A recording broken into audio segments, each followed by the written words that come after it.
It's the Scotty Myers Show. Hey, welcome to this week's edition of the show. I'm your host, Scotty Myers. Hopefully you're having a fantastic week so far. Still settling into the new place, the new job. So lots of changes. This is actually the first podcast I'm recording in the new place because I've been recording the last few on the road. So nice to be doing it at home for a change. It's going to be this weird thing with this new job where every second week I'm going to be on the road. So I'll be bringing you the show from various different cities around North America, which will be fun and give us some fun things to explore and talk about. But there's nothing like doing it at home where I can do it in my underwear. It's hard to do that in a car on the road. The police frown on that. So anyway, that's just that. Now, we are in the swings of football season, just a couple of weeks in to the 100th NFL season. And Tom Brady has finally answered a question that has plagued football fans for basically 100 seasons. It can get hot and muggy out there. The guys are wearing a lot of gear and very, very tight pants. So, I mean, as you know, when you go outside and it's warm and it's moist and maybe you accidentally put jeans on that day or something like that, even shorts, it can happen. You just get that moisture buildup in your taintal area, and in between your butt cheeks, commonly referred to as swamp ass. But, you just get that real heavy moisture feeling, like you're growing something in between your legs. And you got to figure that's going to happen with football players. And if you're a quarterback, you have to take your hands and put them right in the center of the swamp ass area. Like you can't avoid it unless you can play the entire game out of the shotgun, but that just doesn't work. So you got to get your hands right in there. And you don't want to touch your own swamp ass. Like when you take your clothes off and you've been really sweaty down there, you kind of peel them off from as much of a distance as you physically can. The less touching, the better. So you really don't want to touch somebody else's swampy area. So quarterbacks have had to deal with this problem for years. Tom Brady has come up with a solution that he's amazed that more quarterbacks don't follow. And basically he makes his center put a towel down there and also a lot of kind of baby powder. So baby powder and a towel shoved in the rectal area basically prevents swamp ass. It also keeps the football dry, which is Tom's major concern, because it's harder to throw a wet football than a dry football. So that is what he has come up with, but apparently not every quarterback does this. And Tom has shared it with other quarterbacks, according to the interview that he did talking about swamp ass, which is probably not something he thought about talking about that day when he got up. But he tackled it like the pro that he is, and he says a lot of quarterbacks just don't do it. They, just deal with it, whereas he's a bit of a perfectionist and makes his center go through those rigmaroles.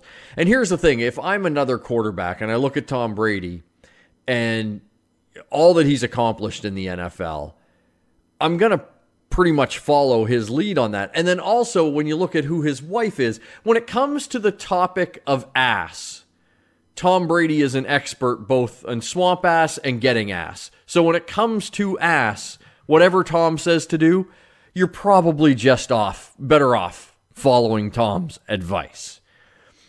We're also rolling closer to the Halloween season, which makes me very happy. My favorite time of the year. Love Halloween. It's nice to see all the Halloween candy out. We actually bought some the other night. We're weak people. We walked in to a Walmart and we're like, oh, we should get Halloween candy, jokingly. And then as we walked by the aisle, we were like, no, we really should get Halloween candy. So we don't have any kids and we're not going to be giving out candy for trick-or-treaters. We just bought a box of Halloween candy in September for ourselves to eat. And it's almost gone. We bought it a couple days ago. It doesn't last. They're fun size, right? Anyway, so with Halloween almost around the corner, there's a couple of promotions taking place that could net you some cool prizes if you want to take part in said promotions. The first one, it's the third year in a row that Six Flags theme parks are bringing back their Coffin Challenge. Basically, every Six Flags will have an opportunity for 6 people to lay in a coffin beginning on Friday, October 4th, and going through until Saturday, October 5th. If you manage to make it through, all you get, to me, for 30 hours in a coffin, and this is a closed lid coffin, this is kind of weak, you get a prize basket of $600 in cash, 2 2020 gold combo season passes, and a Fright Fest prize pack that includes 2 VIP haunted house packages. That's it. For 30 hours in a coffin. That's all you get. Six Flags is fun, but basically you get a couple of theme park tickets and $600. And on top of that, there's also going to be bathroom breaks. Every couple hours, they let you out of the coffin for 13 minutes to go to the bathroom, stretch your legs, all that kind of stuff. I really don't see the challenge in this. The challenge is that you get to lay down. I don't know what the last few weeks I've been running ragged. This to me sounds like a vacation. I would gladly sign up for this coffin challenge. It sounds like I close the lid on that. Nobody could bother me. That sounds like a great chance to rest. Now, another way some scratch this Halloween season is if you can watch all 13 Stephen King horror movies in a row, you could win $1,300. So the Dish Network is launching this, and they're saying with Halloween right around the corner, it's fitting you get cozy with Carrie or play fetch with Cujo. That's all there is to it. So the movies in the list that you have to watch are Carrie, the original or the remake, Children of the Corn, Christine, Creepshow, Cujo, Dreamcatcher, It, the original or the 2017 remake. Watch the original. The Mist, Pet Sematary, original or remake. Again, watch the original. Salem's Lot, The Shining, Thinner, and cap it all off with Misery. Which is really, really cool. You can fill out your online application at usdish.com /get paid to watch Stephen King movies. They do have a link, though, right on usdish.com. If you want to go through this. And here's the thing. They've been kind because they've picked pretty much the best of the best when it comes to Stephen King adaptations, because there are some real crappy ones out there. I mean, Thinner is on this list, which is a hard one to get through. It's a pretty shitty adaptation, but they didn't put like The Lawnmower Man on there. If you want a challenge, just try to get through The Lawnmower Man, especially now with the dated graphics in it. Just trust me. If you can find The Lawnmower Man, there's a Stephen King watching challenge that is worthy of $1,300 if you can get through it. On to our off story of the week, and this one is a gooey mess. The headline is fantastic. And of course, offs, this headline that makes you go, oh, for fuck's sake. And this one kind of in a funny way. Headline, massive semen explosion after blaze hits bull artificial insemination factory.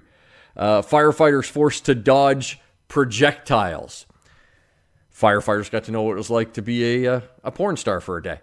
But just think, they have a giant facility full of semen, of cattle semen, and somehow it caught fire and exploded. Now, this happened down in Australia. At least 100 cylinders containing bull semen were destroyed. The stuff went everywhere. It was like a BullKakkae. And it was all over the place. It took 10 fire crews more than 2 hours to fully extinguish the fire. And these projectiles were flying around. The firefighters were running in there, and vials of semen were flying at their head, and they had to dodge them. Apparently, the semen, to get scientific with it, was rapidly expanding in the heat. So it had to go somewhere because it was cryogenically frozen. So the heat was making it expand. And then boom, it shot out all over town like a teenage boy discovering porn for the first time. This entire town was basically glazed by bull semen. And it's not cheap. It can range in value. A vial of bull semen can range in value from $5 to $95 per straw. So that town was covered in a bunch of ooey gooey bull semen, thanks to an explosion. So just imagine that. You wake up Monday morning, you go to your car, you grab the handle, and it's all sticky and gooey. You'd definitely be screaming offs. On to the geek news of the week, and we will start with what is, I think, universally agreed upon to be a monumentally bad idea. And it's coming out of Sony Pictures. Sony, who most recently made headlines for severing their ties with Disney to keep Spider-Man in the MCU, an idea that a lot of people thought was a bad idea. Apparently, they have now had some high-level discussions about doing a remake of The Princess Bride. And according to the CEO that was talking about it, he said they've had some discussions with some very high-profile names to star in this remake of The Princess Bride. Here's the thing. The Princess Bride is a beloved film. It's damn near perfect. It really is. It's got heart, it's got comedy, it's got action, it's very well directed, it's very well acted. It holds up. Like, if you put that on today, it doesn't feel super dated. There's a few little things in it, but it's not a movie that you need to update for whatever reason. It's a fantasy film. It takes place in it's not like, well, if you had a cell phone, the whole problem would be solved. It's not that. So I totally don't understand why you would want to remake this except for the cash grab. And obviously that would be the reason. And my biggest fear of the remake is I see a lot of people online, they go, well, it ruins the original. It doesn't. That's not my issue with it. My issue with it would be you're going to probably, maybe take kids to see this remake. And the problem with most remakes, I'd say it's giant 90% of them, is that they lack the heart of the original. Because they're not being made by people that are as passionate about the project as the people were when they made the first one. So you're going to take them to see Princess Bride, and it's going to be Princess Bride, but Princess Bride kind of color by number. It's not going to be the same work of art, for lack of a better way to describe it, as it was the first time through. So kids are going to watch it and they're going to be like, I don't know why you cared about that one, to their parents or whoever takes them. And then you try to show them the original, but they're not going to want to care. So it doesn't ruin the original, but it just makes it harder for people to want to watch the original. Just leave it alone. There's a few movies out there that should probably never, ever, ever be remade. I would say The Princess Bride is one. Obviously, The Godfather. Don't remake that. Gone with the Wind. Casablanca. You could say Star Wars, but some people would argue that they kind of remade A New Hope with The Force Awakens. So maybe that's not hallowed ground. But there's a handful of them that you really can't recreate. And I think The Princess Bride is one of them. So I hope somebody at Sony sees the online reactions to this and realizes it's probably not the good idea you think it is. So just let it be. Maybe just re-release Princess Bride in theater. You want to make money, just throw it out there. You've already made it. You own it. All it's going to cost you is a few ads and a couple of posters. There's a cheaper way to make some coin. Speaking of remakes, this one I'm a little bit behind as far as an idea goes. Jon Favreau, who is getting ready to launch The Mandalorian on the Disney Plus streaming service, and The Mandalorian looks fantastic. Apparently, he has been talking to the folks at Disney Plus about maybe an opportunity to remake the Star Wars holiday special, which is monumentally terrible. If you've never seen it, as a Star Wars fan, I enjoy it and will watch it, but it's really not good. I mean, the whole plot follows Chewbacca and Han Solo attempting to visit his Wookiee homeworld to celebrate Life Day. And we meet Chewbacca's family, including his father, Itchy, because apparently he's one of the 7 dwarfs, his wife, Mala, his son, Lumpy. people we've never heard of before, and his son, Lumpy. Anyway, the rest of the main characters show up. Vader's there, Luke, Leia, 3PO, R2. It was the first time we saw Boba Fett, which is interesting enough. He showed up in an animated short. And if you rope this into canon, the original Star Wars holiday special, B. Arthur is in it. As she owns like a diner or something like that, if I remember correctly. I've only seen it a few times. But that would mean B. Arthur is part of Star Wars canon, which we don't want. Let's keep her in the Golden Girls. But Favreau would like to remake this, and I actually think this is kind of a good idea, because the original is a bit of an insider's joke, and true Star Wars fans enjoy it just because it's Star Wars, but when we actually watch it, it's kind of weak. So I'd like to see them remake it, bring in some new characters, maybe just reinvent it, reboot it, whatever you want to do, but I think that's a great idea. But here's the other thing I like about this. Now that Disney has all the Star Wars stuff, they have this streaming service that they're adding a shit ton of content to. Just put the old one up. Put the original Star Wars holiday special on the Disney Plus streaming service. The only way to see it now is to download basically a bootleg online somewhere, or you know somebody that still has a dust-covered VHS of it. Disney, for the love of all things Star Wars, and in celebration of Life Day, put that thing on Disney Plus. It would be amazing. You're missing an opportunity if you don't, and let Favreau make a new one. Maybe not a remake, maybe a sequel to the holiday special. That would be great. Switching gears to the world of DC Comics, some news broke this week with Birds of Prey. They released the first poster for Birds of Prey, and it kind of just featured Harley Quinn's face with a bunch of the characters kind of flying around her head, kind of like, you know, somebody gets hit on the noggin and the birds in a cartoon swirl around their head. It's kind of that idea. And there was like I'm going to say poorly photoshopped neck tattoo on her that said Mind Over Mayhem. And the poster is very manic, which does fit Harley. It's also very bright, colorful.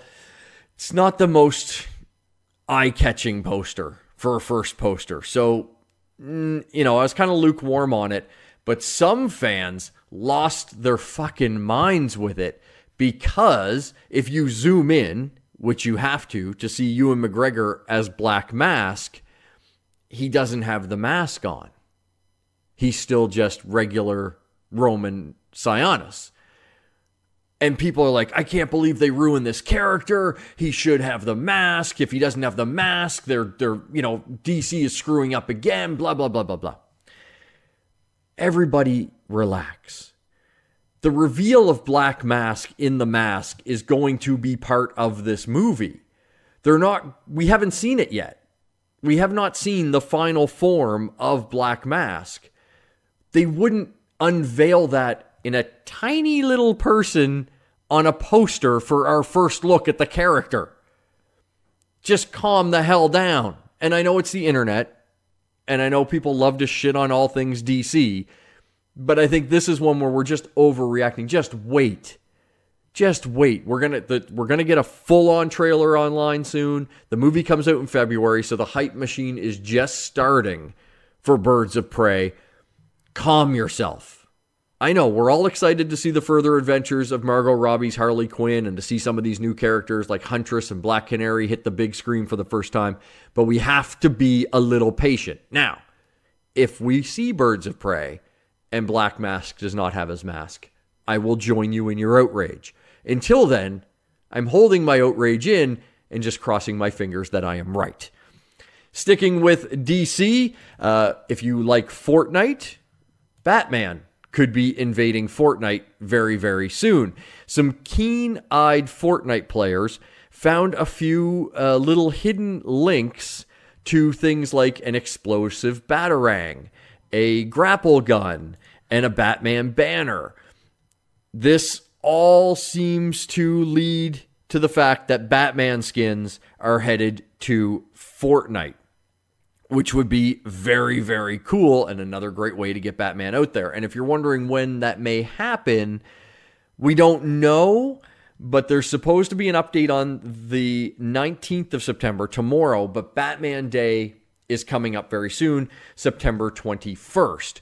That would seem to me to be a good time if you wanted to do some sort of Batman crossover for Fortnite. Batman Day would make the most sense. And in celebration of Batman Day, there's a bunch of cities around the world that will be shining the bat signal on their historic landmarks, as this year's event celebrates the 80th anniversary of The Dark Knight. Perhaps the most important character in all of comic books. So if you're listening to us in New York, Montreal, Mexico City, Los Angeles, London, Barcelona, Paris, Berlin, Melbourne, Australia, Tokyo, keep your eyes on the sky around 8 p.m. your time. And that's just a few of the cities that they've named. But that is where you will see the bat signal light up the sky, probably on one of your bigger buildings. Is when they're going to do it. But really cool to see this celebration of Batman, all part of this year-long celebration of Batman celebrating his 80th anniversary. Now, I wanted to talk a little bit. I figured Batman Day coming up is a good time to talk a little bit about the character and I think what he means to a lot of people and how I view him in my world, because Batman, super important character for me. Growing up, he was my absolute favorite superhero. And then when my father passed away, he became an even bigger hero to me. And I know he's not a real guy. I can see some of you going, he's not real. It's fine. It's what the character overcame. It kind of showed me that you can have tragedy happen in your life, whatever it is. And if you put your mind to it, you can get yourself through it and maybe even get yourself to a level that you wouldn't have reached previously. And that's kind of what I take out of Batman. And whenever I watch a Batman movie, a TV show, read a comic book, whatever it is, I'm always kind of seeing it through that eye of this is a person that has persevered over great personal tragedy. And I was having this discussion with somebody the other day about who is the hero? Is Batman the hero or Bruce Wayne? And I would make the argument that Bruce Wayne is the real hero. If we think about Bruce Wayne and as this man that could live a life that most of us sit down and dream about, right? We all dream like if we had endless money, what we would do and how we would live our lives. None of us ever sit there and go, if we had endless money and how we would live our lives and all the things we could do. None of us say we would rigorously train ourselves to be an incredible fighting machine, become the world's greatest detective, and spend our nights jumping from rooftop to rooftop protecting people in a city that, when you read it, is just a vast cesspool. He's fighting a winless war, but yet he continues to do it. So I kind of see Bruce Wayne as the hero more so than the Batman. Batman is kind of just the mechanism of the hero. But it was an interesting conversation we had because the other person in the car was like, no, Bruce Wayne's just the man. Batman is the hero. And it's like, Batman is the facade. I mean, it's kind of like, it gets into a little bit of that in the Dark Knight movies where they're like, Batman's an idea, not a man. And yeah, so I was a little bit, I could talk about Batman and his meanings and all that for hours on end. And if you'd like me to, let me know. I will gladly record a special Batman Day edition of the podcast where all I do is talk about the Bat and his different incarnations over the years, characters throughout the show. I can do that for you if you would like it.